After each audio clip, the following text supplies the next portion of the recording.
Happy weekend from Fextralife. If you've been too busy to keep up on the latest in the games we cover, or are looking for a refresher, we've got your back. Let's take a look at the comings and goings across the Fextralife Wiki Network.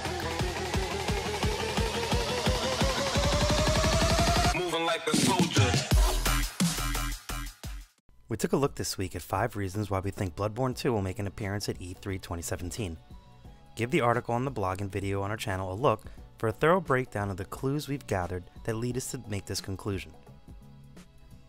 Now that Dark Souls is said to be finished, even though the developers have specifically said they would be open to remasters, it is understandable that players are expecting to see a Bloodborne 2 announcement at E3. As we've explored in our write-up, the signs are there, now we need to see if they turn into reality. May we be granted eyes this June. What are your conclusions and thoughts? Share what you think in the comments. Bungie has revealed at long last official gameplay of Destiny 2 via livestream and a live event. What follows will be a running recap of the highlights they have revealed for the upcoming sequel to their blockbuster shared world first-person shooter RPG hybrid. Be mindful for any story spoilers. Destiny 2 will be available on PC exclusively through Blizzard's Battle.net service. PvP in the game will be a 4v4 affair for smaller team formats to create a sense of mastery. Kinetic weapon, energy weapon, and power weapons are the new weapon slots. You can put weapons of the same category in every slot. There are also new subclasses. Dawnblade has a super that features a flaming sword that shoots fire. The Sentinel features a super that summons a shield that you can use Captain America style. And the Arcstrider allows for an athletic, polearm type gameplay on the battlefield. There will also be new objectives in the game, such as treasure maps to follow, lost sites to discover, and more. NPCs will send you on new side missions called adventures, and will mark your map with another new feature called Lost Sectors, where you will find a treasure guarded by a boss. In addition, there are some new worlds at play. Nessus, Titan, Earth, and Io are the 4 brand new locations that are being built for the game. From a social standpoint, clans are being supported in Destiny 2. There will be in-game rosters, tools to create your own fire teams, and the ability to make custom banners. A reward system will be built in, and any contributions that players make will add to the overall clan rewards. Another social feature is guided games, which connects clans and solo players for a session of strikes or a raid. This is an alternative to solo matchmaking, which will connect solo players to an active clan. You can open up parties if a player drops out to find a new player looking for a team. After a session is done, you can go your separate ways or see about joining up with the plan long term. The release date for the game is September 8th, 2017, with the beta coming this summer.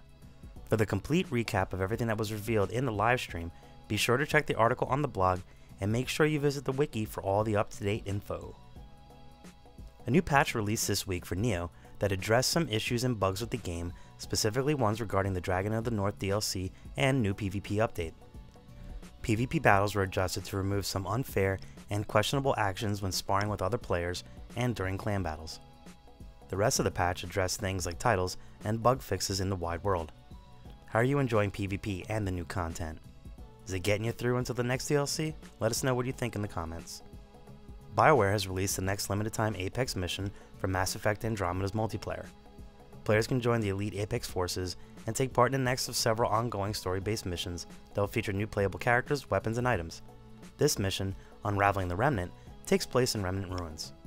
You'll have access in this mission to enhanced munitions and the Shock Trooper upgrade that increases shotgun damage and power cell carrying capacity. The match modifier is Empty Resupply, in which all the ammo boxes are empty and you'll have an 800% increase to your ammo and plus 8 power resources. Happy hunting, Pathfinders! The Surge released this week for the PS4, Xbox One, and PC, and we were right there at launch with an in-depth review of the action RPG from Deck 13. Between Lords of the Fallen and now The Surge, it has become increasingly clear that Deck 13 has both the talent and know-how to make a fantastic RPG, but for some reason keeps falling just short of a home run. While The Surge is a good game, and definitely one of the best currently available in its genre, things like lack of character creation, no multiplayer, or any kind of online elements, and very little in terms of unique elements that the game possesses on its own, are holding them back from being at the top of their class. But overall, the game's combat and exploration is a very fun experience. The Surge Wiki is also primed and ready for your consumption, as we have everything you need on weapons, armor, bosses, and much more. Be sure to give it a visit and keep it handy while you're playing this weekend and beyond. Netflix has revealed that they are developing and producing a new show based on the Witcher series of novels. The TV show will be based on the books solely and not on the games, with author Sapkowski serving as creative consultant on the show. There is not clarification on which specific stories the series will follow, but the show's executive producers are Sean Daniel and Jason Brown from the acclaimed sci-fi show The Expanse. Thomas Baginski, who directed the intro videos for the Witcher games and the Cyberpunk 2077 teaser, will direct at least one episode per season. The Witcher series of books are a beloved set of stories for readers, and hearing that they will make the journey to the screen is certainly encouraging. There are some rich stories to tell, and the way the books are written, they lend well to the episodic format of TV. We're very excited to give this a watch. According to gaming site Somos Xbox, rumors abound that Microsoft is renewing Scalebound, the cancelled Dragon Buddy action RPG that was being developed by Platinum Games for the Xbox One and PC. Through some trademark technical sleuthing, it's been surmised that the trademark for the game is now active again as of May, after being dormant since it was cancelled last October. According to further reports, the speculation is that development will begin again from scratch by an important close Microsoft team and not by Platinum Games. Scalebound was one of our top 20 RPGs of 2017, back when we thought it had life, as its unique dragon bonding and multiplayer gameplay seemed like it would be a great time with friends. It'll be interesting to see if this has any lasting legs, and whether the game is really getting a reprieve from development hell. If it is getting rebooted from scratch, this is probably not a title to expect anytime soon. We'll be sure to update once there's official word. Monolith has released a new trailer for Shadow of War, the upcoming sequel to Shadow of Mordor, the action RPG set in the Lord of the Rings universe. The trailer shows some of the breadth of the open world we'll be seeing in the game. From castles to vistas, there will be a lot of scenery to explore, and in true Tolkien fashion, much of it will be gorgeous. Of course, this series isn't what it is without some visceral hacking of orcs, and the trailer has plenty of that too. Shadow of War releases August 22nd for the PS4, Xbox One, and PC. Keep checking back with us for more leading up to its release. Blizzard has revealed an Overwatch anniversary event coming May 23rd to celebrate a year of the game's release. They have not revealed specific details of the event, but did release a highlight reel video with the announcement. Additionally, a free weekend has been scheduled from May 26th through May 29th for all platforms. If you buy after you try, all of your progress will carry over. Furthermore, the announcement also came with the reveal of the Overwatch Game of the Year Edition, which will release on May 23rd for all platforms. In addition to the base game, the Game of the Year Edition will include goodies for Blizzard's other titles, like Diablo 3, Heroes of the Storm, World of Warcraft, and StarCraft 2. Has it really only been a year? It's hard to imagine there was a gaming world without Overwatch in it. Check out the mini preview on the blog we did this week of Bards Tale 4. InXile Entertainment is on a bit of a streak recently. Their CRPG throwback, Torment and Tides of Numenera, released to great reviews. They've broken ground on Wasteland 3 with a crowdfunding campaign that raised over $3 million, and also in development is their next title, Bards Tale 4, a continuation of the beloved series that has been a defining one in the RPG genre.